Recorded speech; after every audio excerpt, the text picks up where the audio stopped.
Kenapa Allah buat kita sedih? Supaya sujud kita lebih lama.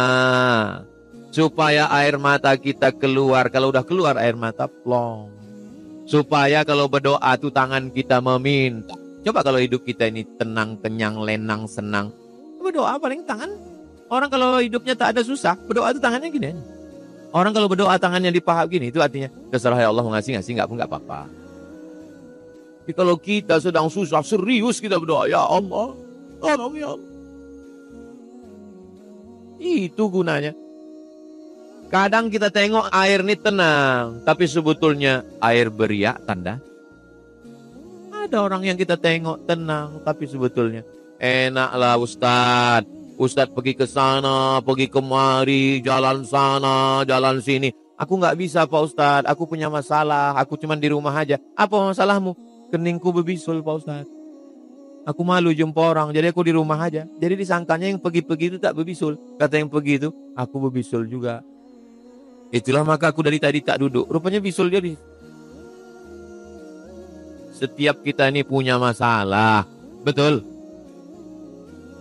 Istrinya baik, lakinya Fir'aun. Laki baik, bini sundil bolong, nyiblorong, suster ngesot. Saya heran, entah kenapa hantu tuh banyak perempuan. Nyiblorong, sundil bolong, mak lampir, suster ngesot, nenek sihir. Heran, kok banyak. Ini diskriminatif ini. Hantu laki-laki cuman genderuwo. Hah? Kolor hijau? Jadi apa tadi pembahasannya? Hah? Suami tak sembahyang. Kenapa dibuat Allah kita ini punya ujian hidup? Supaya kita merasa lebih dekat dengan Allah. Itu tujuannya. Ad-du'a silahul mu'min. Setiap kita ini punya masalah. Bertamu saya ke rumah orang. Wah ya, semua tamu yang masuk ke rumah itu macam menengok kucing Anggora.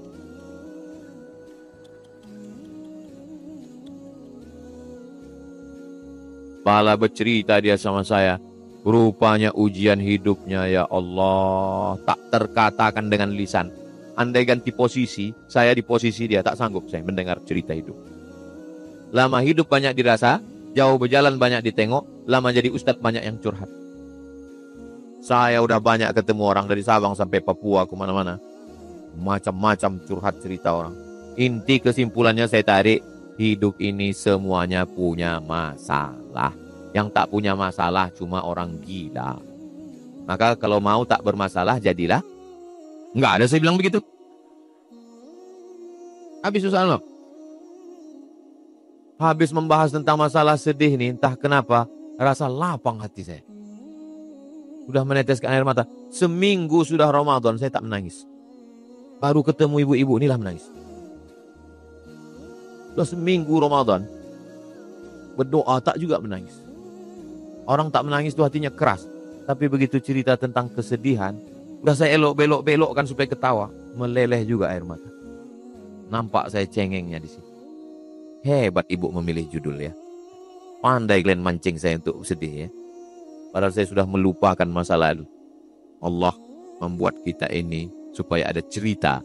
Hidup manusia ini adalah cerita. Beda kita dengan binatang. Binatang punya cerita tapi tak bisa bercerita. Waktu saya tunjukkan, saya bawa Sami ke kolam akuarium, ditunjuknya. Nemo bah, Nemo. Ikan Nemo. Ikan Nemo punya cerita. Ikan tidak bisa bercerita, orang lain membuatkan cerita untuk. Maka setiap kita ini punya cerita. Sama macam cap jempol kita nih, cerita ibu lain, cerita kakak lain, cerita Ustadz Al-Nof lain. Tolong nanti jangan cuma cerita saya saja, buat judulnya sama tapi Ustadz Al-Nof yang cerita. Dia pun cerita sedihnya luar biasa juga. Nanti saya tonton streaming. Di akhir majelis, mari kita berdoa. Semoga Allah dengan kesedihan itu kita masih lebih dekat dengan Allah. Supaya Allah melepaskan kita dari segala kesulitan, kesusahan hidup. Supaya segala kesedihan kita ini dibalas Allah dengan amal-amal kebaikan. Ala hazihin niyah al-Fatihah.